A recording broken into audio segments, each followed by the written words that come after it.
Buenas tardes para todos los hermanos de la congregación. Vamos a tener la lectura en esta tarde en el Salmo número 103, versículos 1 al 5. Alabanzas por las bendiciones de Dios. Bendice, alma mía, a Jehová, y bendiga todo mi ser su santo nombre. Bendice, alma mía, a Dios, y no olvides ninguno de sus beneficios. Él es quien perdona todas tus iniquidades, el que sana todas tus dolencias, el que rescata del hoyo tu vida, el que te corona de favores y misericordias, el que sacia de bien tu boca, de modo que te rejuvenezcas como el águila. Amén. Padre nuestro que estás en los cielos, Señor, Dios Todopoderoso y Santo, te damos gracias, Señor, por tu presencia en nuestra vida. Gracias por que nuevamente nos permites congregarnos hoy en tu nombre. A pesar de la distancia, sabemos que tú estás cerca, nuestro Señor, y estás en nosotros. Bendito Dios Todopoderoso, te pedimos, Señor, por cada una de las necesidades de la congregación, te pedimos por cada adolescente, por cada joven, por cada adulto, por cada anciano y anciana, para que tú nos mantengas siempre unidos, firmes, constantes y creciendo, Señor, en tu palabra, en tu amor y en este compañerismo cristiano. Te pedimos por la salud de todos y cada uno de nosotros, que tú nos sigas guardando, protegiendo y ayudando. Te pedimos, Señor, que tú nos guíes día a día a través de tu palabra, por medio de tu Espíritu Santo, nos llenes, Señor, y nos guíes día a día. Te pedimos ahora, Señor, al compartir tu palabra, que nos ayudes a comprenderla, a entenderla y a sobre todo ponerla por obra, Señor, para dar frutos dignos de ti. Señor amado, te damos gracias por tu presencia. Te damos gracias porque siempre estás con nosotros y te pedimos ahora que nos sigas guardando y guiando en el resto del día y también en el resto de la semana, que tu gracia, tu amor y tu misericordia nos acompañen día a día. En tus manos estamos, en ti seguimos confiando y en ti esperamos. En el nombre de nuestro Señor Jesucristo, gracias. Amén y amén.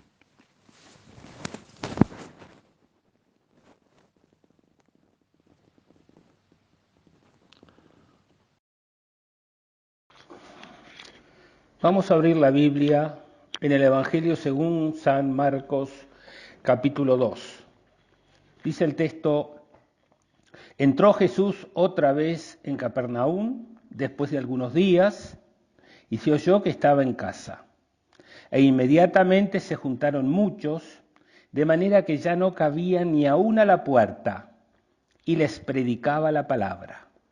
Entonces vinieron a él unos trayendo un paralítico que era cargado por 4.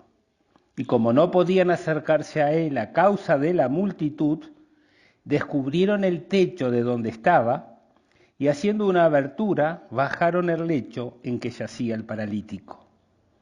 Al ver Jesús la fe de ellos, dijo al paralítico: Hijo, tus pecados te son perdonados.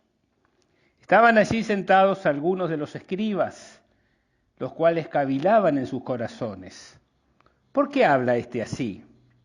Blasfemia dice. ¿Quién puede perdonar pecados si no solo Dios? Y conociendo luego Jesús en su espíritu que cavilaban de esta manera dentro de sí mismos, les dijo: ¿por qué caviláis así en vuestros corazones?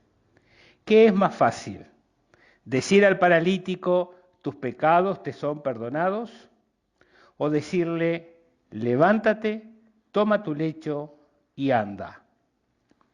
Pues para que sepáis que el Hijo del Hombre tiene potestad en la tierra para perdonar pecados, dijo el paralítico: a ti te digo, levántate, toma tu lecho y vete a tu casa. Entonces él se levantó enseguida y tomando su lecho salió delante de todos, de manera que todos se asombraron y glorificaron a Dios diciendo, nunca hemos visto tal cosa. Amén.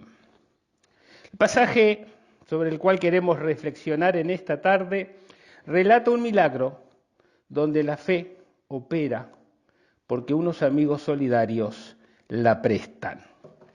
Lo primero que nos dice el texto es que Jesús estaba otra vez en Capernaum. Capernaum era la ciudad de Nahum, del profeta Nahum.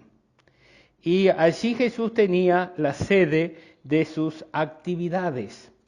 Y cuando iba a Capernaum, paraba siempre en la casa del apóstol Pedro. El texto nos está indicando que cuando la gente se enteró de que Jesús estaba en casa, se juntaron muchos. Y era tanta la gente que no cabía ni aún a la puerta. Y frente a esa multitud, Jesús les predicaba la palabra de Dios.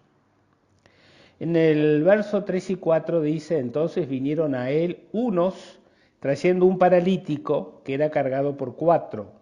Y como no podían acercarse a él a causa de la multitud, descubrieron el techo de donde estaba y haciendo una abertura bajaron en el lecho en que yacía el paralítico. 4 amigos que quieren mucho a esta persona enferma y demostrando el amor fraternal lo cargan y lo llevan para que Jesús lo sane. Pero hay una multitud de personas rodeando la casa y escuchando al maestro, así que suben al techo de la casa donde Jesús estaba.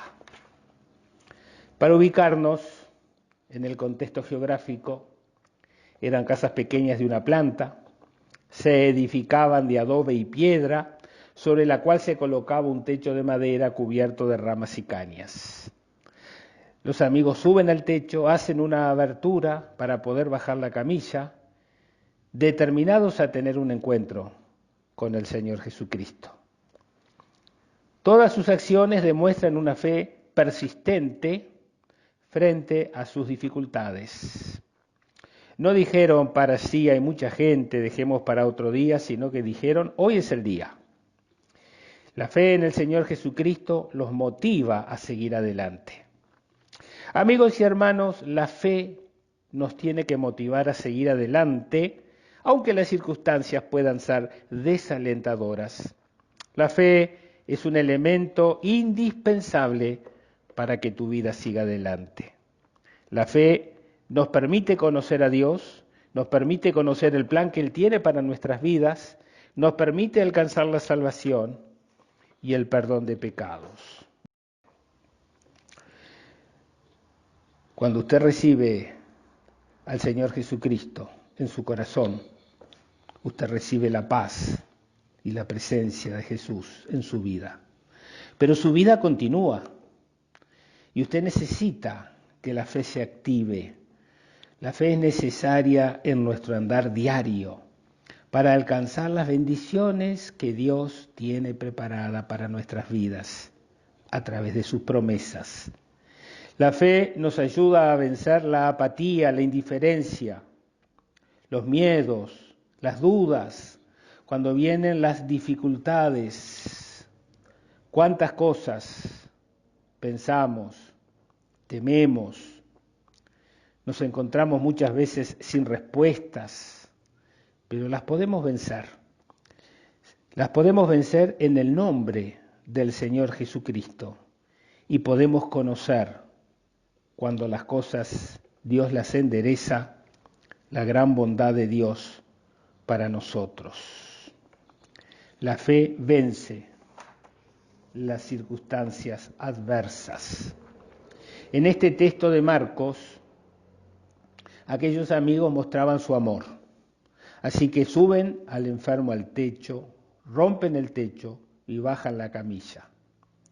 Y es muy interesante este pasaje, porque a diferencia de otras ocasiones en que Jesucristo sanó a los enfermos, Aquí no hay una petición para ser sanado. Ni lo pide el enfermo, ni lo piden sus amigos. Pero la escena que se relata lo dice todo. Vemos el esfuerzo y la perseverancia por llegar a Jesús, lo que prueba que aquellos hombres que llevaban al enfermo tenían una fe genuina en el poder del Señor Jesucristo. Al punto que en Marcos 2:5 dice, al ver Jesús la fe de ellos, dijo al paralítico, hijo, tus pecados te son perdonados. Y para poder entender estas palabras, tenemos que entender el contexto en que Cristo las pronuncia. En aquellos días, el pensamiento y la costumbre atribuían la enfermedad al pecado. La idea de enfermedad era igual a pecado. Era una idea dominante en la sociedad. Y es verdad que antes de la caída del hombre no había enfermedad. El resultado de la desobediencia al mandato de Dios introdujo la enfermedad y la muerte. Pero fuera de esta idea dominante, la realidad pasaba por otro lado. Muchas veces tenemos pensamientos y tenemos ideas, y mucha gente comparte esas ideas y esos pensamientos, pero eso no significa que sean verdad. En este caso, sabemos que muchas enfermedades las podemos padecer sin haber cometido ningún pecado. Y ese es uno de los mensajes que trae el libro de Job. A medida que los religiosos se alejan de Dios, empiezan enseñando sus propios pensamientos humanos y dejan de lado el consejo de Dios. Los religiosos pensaban que cuando una persona tenía salud, significaba que era una buena persona. Algunas personas piensan así hoy en día. No piensan que es porque la misericordia de Dios le permite tener respiración y estar bien. Jesucristo en una oportunidad dijo que Dios envía la lluvia sobre buenos y malos. Todos disfrutamos de una serie de bendiciones, independientemente de creer o no creer en Dios. Lo que sucede y vemos es que muchas personas son ganadas por la soberbia, por el orgullo, por la altanería, y piensan que por sus méritos tienen lo que tienen: la salud, el bienestar, el éxito económico. Incluso han acuñado un término, el winner. Esto es el ganador, el triunfador, el vencedor, el hombre que todo lo puede y que se hace a sí mismo. Pero vea, estos días vino un virus y los winners, los ganadores y los que no lo somos, todos terminamos encerrados en nuestras casas. Algunos hasta tiemblan de miedo porque no saben si se van a enfermar. Otros están preocupados porque van a perder ingresos o pueden perder ingresos económicos. Estos tiempos tienen una virtud. Nos enseñan cuán frágiles somos y cómo se desmoronan muchas arrogancias.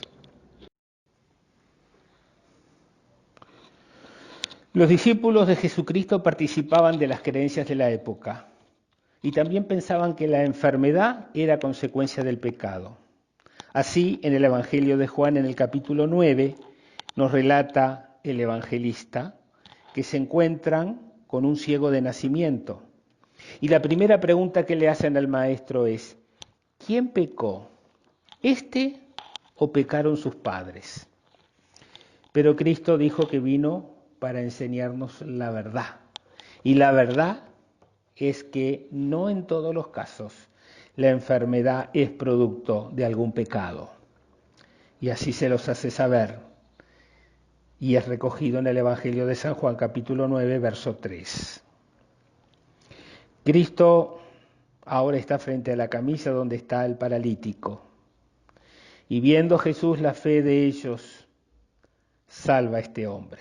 Le dice: tus pecados te son perdonados. Jesucristo nos enseñó a orar. Y allí cuando usted va a Mateo capítulo 7, versículo 7 dice, pedid y se os dará, buscad y hallaréis, llamad y se os abrirá. Porque todo aquel que pide recibe, y el que busca halla, y al que llama se le abrirá. Por tanto, aquellos hombres buscaron a Jesús y encontraron la respuesta a su necesidad. En el verso 6 y siguiente dice, estaban allí sentados algunos de los escribas, los cuales cavilaban en sus corazones. ¿Por qué habla este así? Blasfemia dice, ¿quién puede perdonar pecados sino solo Dios? Y conociendo luego Jesús en su espíritu que cavilaban de esta manera dentro de sí mismo, les dijo, ¿por qué caviláis así en vuestros corazones? Los religiosos no decían nada, pero cavilaban. Pensaban dentro de Jesús, dentro de su corazón, que Jesús no podía perdonar pecado. El haber dicho al paralítico, tus pecados te son perdonados, había dicho una blasfemia y estaban muy molestos. También en nuestros días hay muchas personas que piensan dentro de sí que Cristo no puede perdonar pecado, pero enmascaran su pensamiento y dicen, fue un gran maestro, fue un gran hombre, pero esto es una contradicción. Cristo se identificó con Dios, por tanto, ¿Cristo es Dios o Cristo es el mayor fraude de la historia? Cristo dijo que Él era el Hijo de Dios y que tenía poder para perdonar pecados. En el Evangelio de San Juan capítulo 11, Jesús dijo, yo soy la resurrección y la vida. El que cree en mí, aunque esté muerto, vivirá. Y todo aquel que vive y cree en mí, no morirá eternamente. Cristo se identificó con Dios y con poder de perdonar pecados. Y en esta ocasión, perdona los pecados. Y había mucha gente junto con los religiosos, escuchándole y viendo esos acontecimientos. Cristo reveló lo que pensaban los religiosos de su época, el rechazo a sus palabras, pero los religiosos pensaban mal. Así que les va a proponer una prueba. Le dice, ¿qué es más fácil? ¿Decir al paralítico, tus pecados te son perdonados? ¿O decirle, levántate, toma tu lecho y anda? Pues para que sepáis que el Hijo del Hombre tiene poder en la tierra para perdonar los pecados, le dijo al paralítico, a ti te digo, levántate, toma tu lecho y vete a tu casa. Cristo les plantea una prueba, sanar al enfermo, que se levante del lecho, que tome su lecho, que camine, que vaya a su casa. Es mucho más fácil decir algo que hacer algo. Y Cristo, delante de estos religiosos, hizo algo para que ellos fueran testigos que tenía poder del cielo. Sanó al enfermo delante de ellos. De esta manera demostraba que era Dios, que Él era el Mesías que Dios había prometido a lo largo del Antiguo Testamento. Si usted va al Salmo 103:3, dice, Él es quien perdona todas tus iniquidades, el que sana todas tus dolencias, el que rescata del hoyo tu vida. Jesucristo no argumentó, no discutió frente a los religiosos. Ellos conocían la Biblia también como Él. Su propósito no era discutir, sino salvar a lo que se había perdido, esto es, al hombre alejado de Dios y en completa necesidad.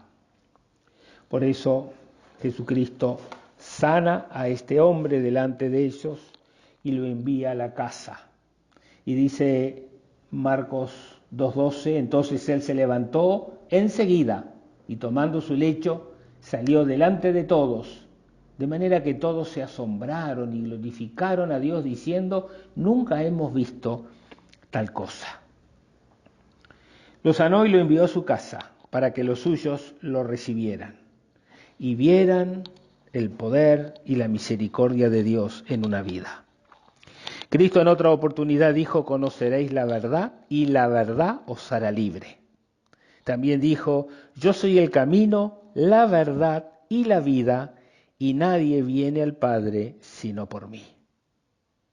Preciosa declaración que nos dice que no vamos a llegar a Dios por nuestras buenas obras, ni por la religión, ni por la filosofía, sino que vamos a tener compañerismo con Dios por medio de Jesucristo, que vino a este mundo y murió en la cruz por nuestros pecados y resucitó para que nosotros pudiéramos tener salvación eterna. Si no conocemos la verdad, seguimos esclavos del error, del engaño, de las equivocaciones. Venga Jesús, confíe en que puede sanar las heridas de su alma y ábrale su corazón a Él para ser sanado de toda dolencia. Amén.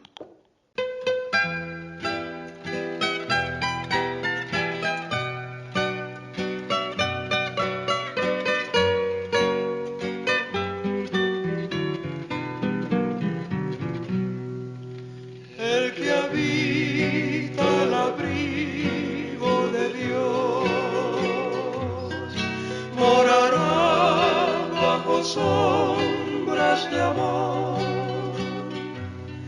Sobre él no vendrá ningún mal y en sus alas feliz vivirá.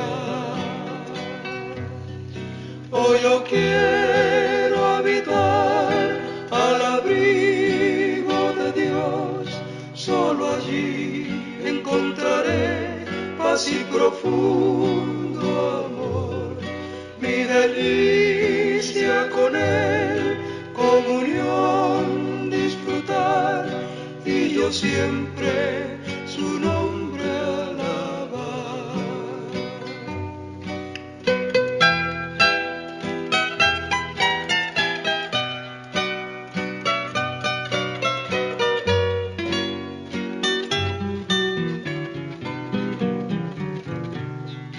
El que habita al abrigo de Dios, para siempre seguro estará.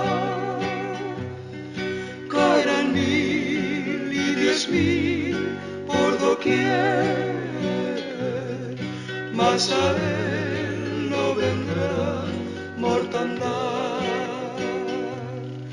Hoy yo quiero habitar al abrigo de Dios, solo allí encontraré paz y profundo amor. Mi delicia con Él, comunión disfrutar, y yo siempre su nombre